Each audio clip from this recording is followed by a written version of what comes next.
Olá pessoal, tudo bem?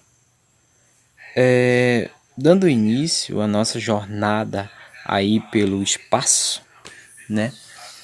Vamos só relembrar alguns conceitos que vimos na aula passada. Então, vimos várias teorias que explicam a origem do universo. Uma delas é o Big Bang. Então, o Big Bang é uma teoria que explica que tudo que existe hoje, o espaço, o tempo, a Terra, o sistema solar, as galáxias, ou seja, o universo todo, tudo derivou de uma grande explosão. Então, tudo estava concentrado em um ponto muito pequeno, ultra denso, que por razões desconhecidas teria explodido e dado origem a tudo, tudo mesmo. As galáxias, os sistemas, constituindo aí planetas, estrelas, enfim. Com o passar do tempo, após a explosão, vimos também que o universo ele está se expandindo e ao mesmo tempo que ele está se expandindo, a temperatura está diminuindo, ou seja, o universo está se resfriando. Vimos que também após a essa grande explosão, esse Big Bang, teria dado origem às galáxias, como por exemplo aqui a nossa galáxia, que é a Via Láctea, e também os conjuntos de sistemas, constituindo estrelas, planetas. Então esse aqui é o nosso sistema solar. Mas na aula de hoje estaremos falando sobre a origem das estrelas, como surgiram aí as estrelas, como é que surgem uma nova estrela. Então as estrelas nascem, vivem e morrem. Então elas são formadas a partir de regiões interestelares que contêm gás e poeira. E durante suas vidas, as estrelas realizam reações termonucleares que convertem elementos mais leves, o hidrogênio e o hélio, em elementos mais pesados, como o carbono, o oxigênio e muitos outros. Então, quando estes elementos mais leves se esgotam, pode-se dizer que, de certa maneira, que a estrela começa assim a morrer. Então, a forma de uma estrela morrer depende muito da quantidade da matéria que ela contém. Então, na nossa galáxia, a Via Láctea, contém várias centenas e bilhões de estrelas, de todas as idades, tamanhos e massa. A partir de agora, nós vamos estar falando sobre o ciclo de vida estelar. Como se forma uma estrela, quais são os tipos de estrelas que existem e qual é o fim dessa estrela. Tá bom? Aqui nós temos esse ciclo estelar, mas só que é muito complexo. Então vamos estar abordando de forma bem simplificada, um por um. Vamos pegar aqui primeiro o primeiro ciclo, depois o segundo, depois o terceiro ciclo, tá bom? Então, gente, para a gente analisar qual é o início e qual é o fim de uma estrela, precisamos saber da massa. Qual é a quantidade de massa que existe dentro dessa estrela. Então, mas inicialmente devemos ver como essa estrela surge. Então, gente, as estrelas se formam dentro de concentrações relativamente densas de gás e poeira interestelar, conhecida como nuvens moleculares. Estas são regiões extremamente frias, né, da ordem aí de 10 a 20 Kelvin, próximas, portanto, do zero absoluto. A essas temperaturas, gases se tornam moleculares, ou seja, os átomos se agrupam para formar moléculas, como o CO e o gás hidrogênio. que são as moléculas mais comuns nas nuvens de gás interestelar. A baixa temperatura também favorece a aglomeração do gás a densidades mais altas. Então, quando a densidade atinge um certo valor limite, essas estrelas se formam. Então, aqui a gente pode perceber a formação estelar a partir dessa massa de gás e poeira que está sofrendo a ação da gravidade, portanto, sofre contração, e essa massa de gás e poeira sofre também fragmentação. E a partir dessa fragmentação, em nuvem, em forma de nuvem, novamente de gás e poeira, com o passar do tempo e devido à ação da gravidade, as moléculas dos átomos vão cada vez mais ficar próximas e vai haver um momento em que esses átomos entrarão em contato muito próximo e vai haver aí a fusão nuclear, dando origem às protoestrelas.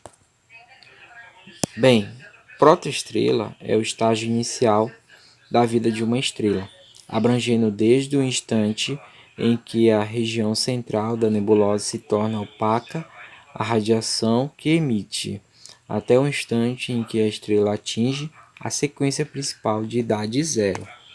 Então nós temos aqui a imagem de uma protoestrela. Então a protoestrela antecede a sequência principal, que é esta bem aqui. Então, primeiro, o mais longo estágio de vida da estrela propriamente dita. Depois que ela deixa de ser uma protoestrela, durante essa fase, a estrela está fundindo hidrogênio em hélio no núcleo. Então, o nosso Sol é uma estrela que está na sequência principal. Então, o Sol e outras estrelas brilham como resultado das reações nucleares que ocorrem em seus núcleos. Estas reações alteram os elementos químicos em elementos mais pesados e liberam grande quantidade de energia nestes processos. Então, a gente pode perceber aqui o interior do Sol, onde acontecem reações nucleares.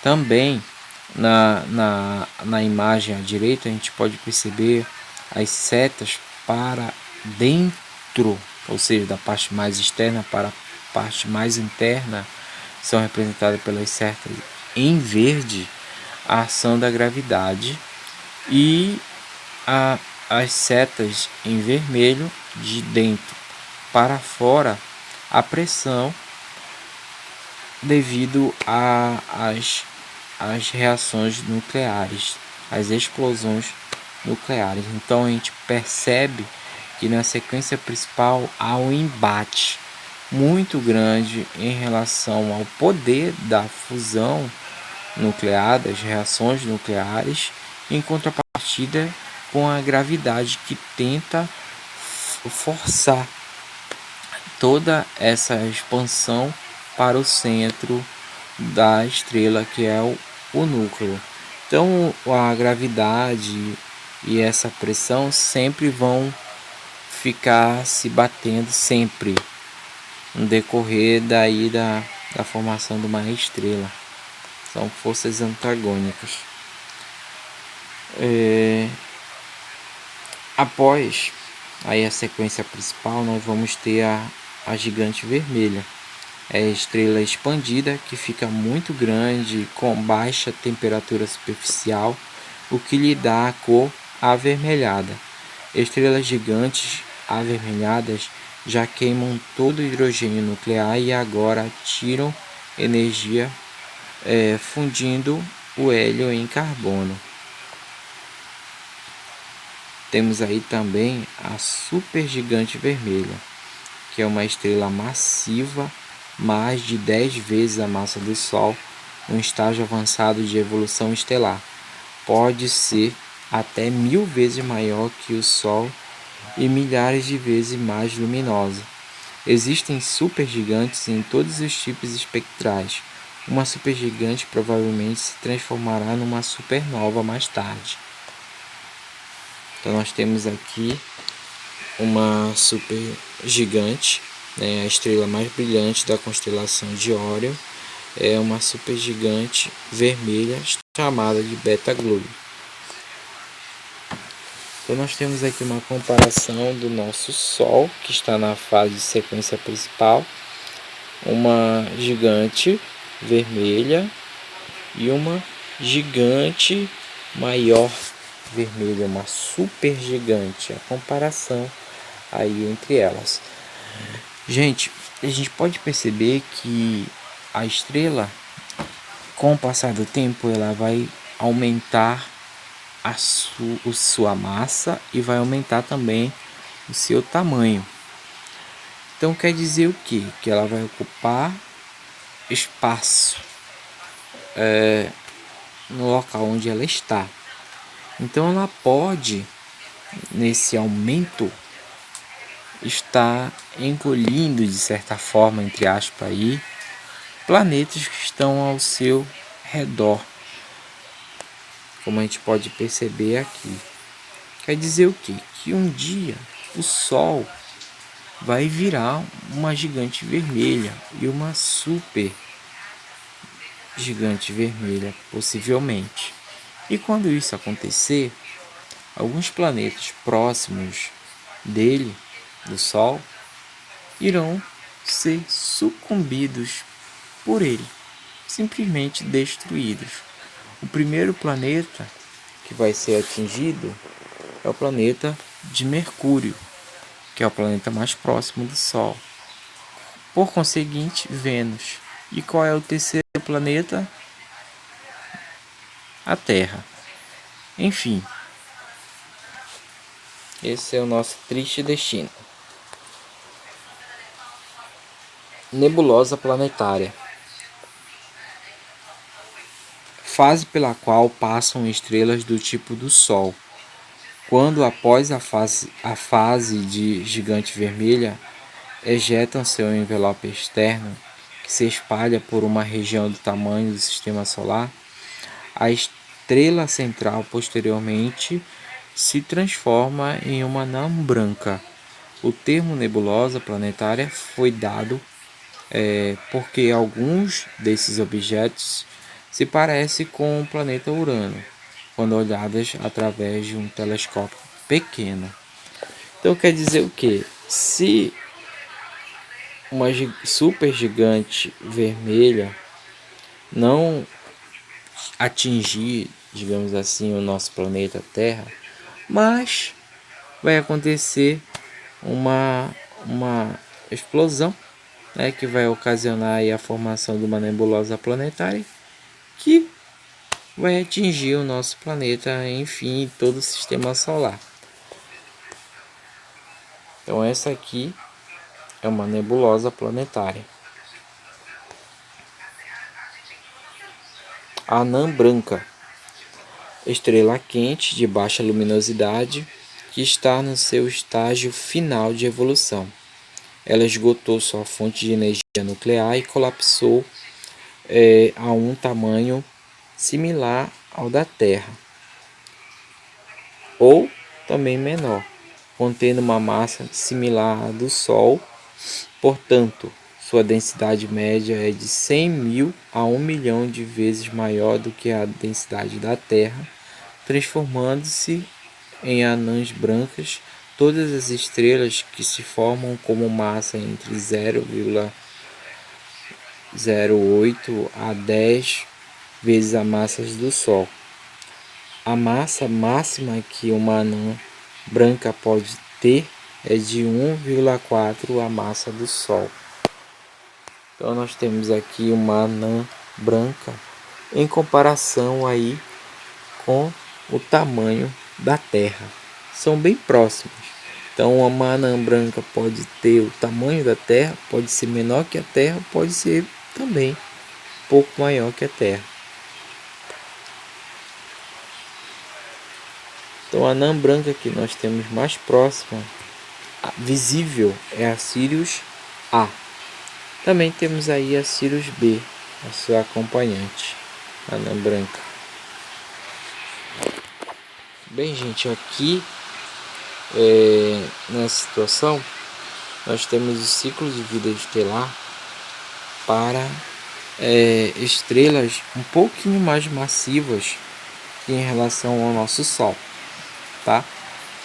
Já conhecemos o que é nuvem de contração, protoestrela, sequência principal, gigante vermelha, supergigante vermelha. Agora vamos ver aí a supernova. Então, estrela que sofre um aumento espetacular em sua luminosidade devido a uma explosão catastrófica de seu núcleo. Existem dois tipos de supernova: supernova tipo 1 e supernova tipo 2. Por hora vamos ver a tipo 1, que resulta quando uma anã branca agrega massa suficiente de uma companheira para alcançar o limite. Esse limite é o limite de Chandrasekhar, que é de 1,4 vezes a massa do Sol. Então, atingindo esse limite, acontece uma grande explosão que é chamada de supernova. Temos aqui a supernova do tipo 1. Após a supernova, vamos ter aí a formação da estrela de nêutron, que é o estágio final de evolução de estrelas muito massivas. Quando cessa a produção de energia nuclear, a estrela explode como uma supernova e o que resta é uma bola de nêutrons, cuja densidade se aproxima da densidade de um núcleo atômico e cujo diâmetro é da ordem de 20 km. Então aqui nós temos uma estrela de nêutron. Este outro ciclo de vida estelar envolve estrelas muito, mas muito massivas, da ordem de 25 vezes o tamanho do Sol, do nosso Sol. Então você já conhece aí a nuvem de contração, a protoestrela, a sequência principal. Aí temos uma coisa nova, que é a estrela de Wolf e Rayleigh.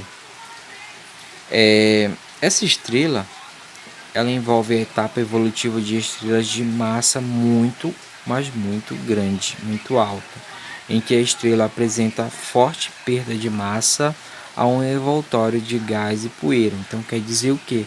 Enquanto que a estrela ela está a girar, ao tempo que ela gira, ela libera para o espaço grande concentração de matéria, tá bom?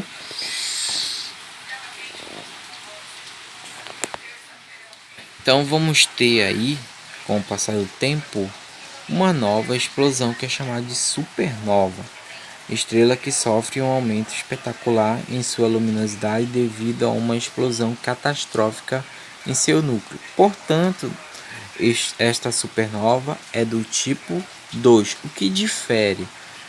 Então, difere que esta supernova resulta do colapso de uma estrela massiva contendo de 10 a 20 massas do nosso Sol. Tal objeto, após produzir um núcleo de ferro, não tem mais como produzir energia por fusão nuclear e colapsa catastroficamente, explodindo, simplesmente explodindo.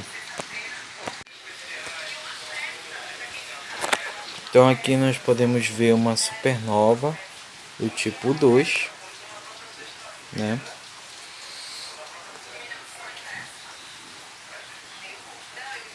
E logo depois a essa supernova tipo 2, vamos ter a formação de um buraco negro, que é a região do espaço onde a gravidade é tão grande, mas tão grande, que nada, nem mesmo a luz, pode escapar dele.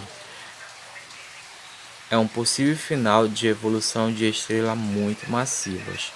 Então, estrelas muito massivas darão origem a um buraco negro. Então, como a gente viu, o buraco...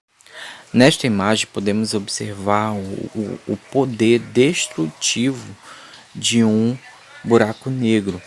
Então podemos perceber o buraco negro sucumbindo aí uma estrela, ou seja, nem mesmo a luz escapa de um buraco negro devido à sua ação gravitacional. E com o passar do tempo percebemos aí com as imagens que a própria estrela ela não suporta tamanha força da gravidade, em que as forças de maré do Sol acabam colapsando esse astro. Ele entra em colapso e ele é totalmente aí destruído pelo buraco negro. Então, gente, chegamos ao final da nossa aula.